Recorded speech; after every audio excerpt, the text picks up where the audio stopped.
So we added get static props with some dummy code, but at the moment we're really just, well, not doing anything that would require us to add that function. We could just prepare dummy data like this in the component function as well.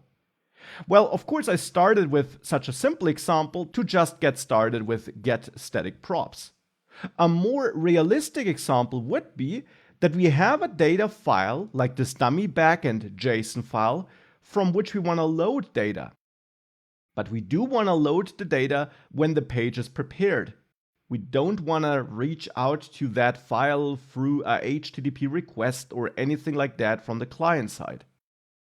And therefore we'll now utilize the fact that any code inside of getStaticProps is executed on the server side, so to say, with server-side capabilities. And that means that we can now, for example, work with the file system. For this, I'll add an import at the top, and I'll import fs from fs. Now this imports the file system module from Node.js. This is not a third-party package which we needed to install. It's one of the core Node.js modules instead. And working with the fs module would fail if you tried to do it on the client side, because browser-side JavaScript can't access the file system. And especially not our project file system here, because the entire project is not served to our visitors. But we can import this here nonetheless and use the file system module inside of getStaticProps. So we can use fs here. And Next.js is very clever and sees which imports you only use in getStaticProps or similar functions, which we'll learn about later. And then those imports are basically stripped out of the client-side code bundle.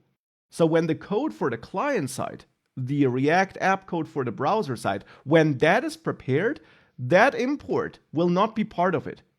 Next.js will ignore it for the client side. It will split your code in a clever way. So the component code in general will be part of the client side code. This import and this code won't be. And now we can use fs to get access to this dummy backend JSON file with the read file or the read file sync function. Read file sync synchronously reads the file and blocks the execution until it's done. Read file, on the other hand, wants a callback to continue. And we can actually also import the file system from fs/promises, which is a special version of this Node.js module that uses promises. And when we do so, read file actually returns a promise. And since this is an async function, we can then just await this. Now, read file just needs a path to the file which you want to read. So we can construct this path here, and this path, or let's name it file path, this path should lead to the dummy backend JSON file. Now, to construct this path, we can import another module from Node.js, the path module from path. And that's a module with helpful functionalities for building paths. Now here we can use path and execute the join method to build a path that can be consumed by read file.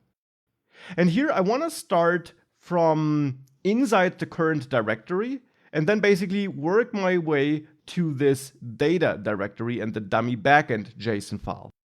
Now for this, we basically want to dive into the data folder and then grab this dummy backend JSON file.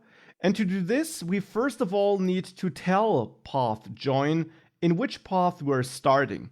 And we can get the current working directory by using another Node.js object or concept.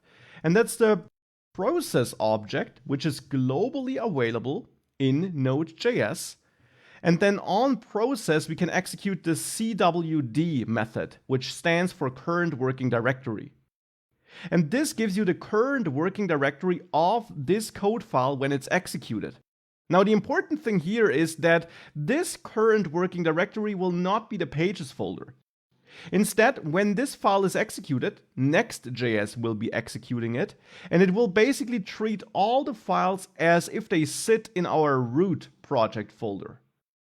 So the current working directory will be the overall project folder instead of the pages folder. That's important to know.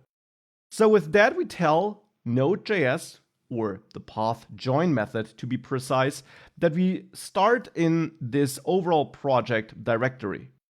Then we add a comma, and the next argument is data, because we want to dive into the data folder. We want to build a path which starts at the current working directory, so the project directory, and then dives into the data directory. And then we add another argument. We can add an infinite amount of arguments here, which holds the file name we want to use. So in this case, dummy backend.json. This now builds an absolute path to this file, and that's now the path which we pass to read file. So this will now read this file. So with that, we get our JSON data from that JSON file. And now to get our actual data, we can call JSON parse on the JSON data. JSON is a globally available object, just as it is on the browser side. You can use it in Node.js as well. And this parses this JSON data. It converts it into a regular JavaScript object. And now that data will be an object with a products key, which holds an array. So now we can return our props, which are now based on that data. And the products, which are part of my props, are now data.products. So the products I fetch from this file are now passed as a value to products here in this object and are therefore ultimately passed through props to this component function when Next.js executes this function for us. But it will first of all go through that function. And hence now if we save everything and you reload localhost 3000, you'll see 3 products here. Again, if you view the page source, you see that all the data is there right from the start. Here it is. So it was pre-rendered. And it was pre-rendered with help of getStaticProps, which now executes a bunch of server-side code that never reaches the client. It's only executed when Next.js pre-renders our page.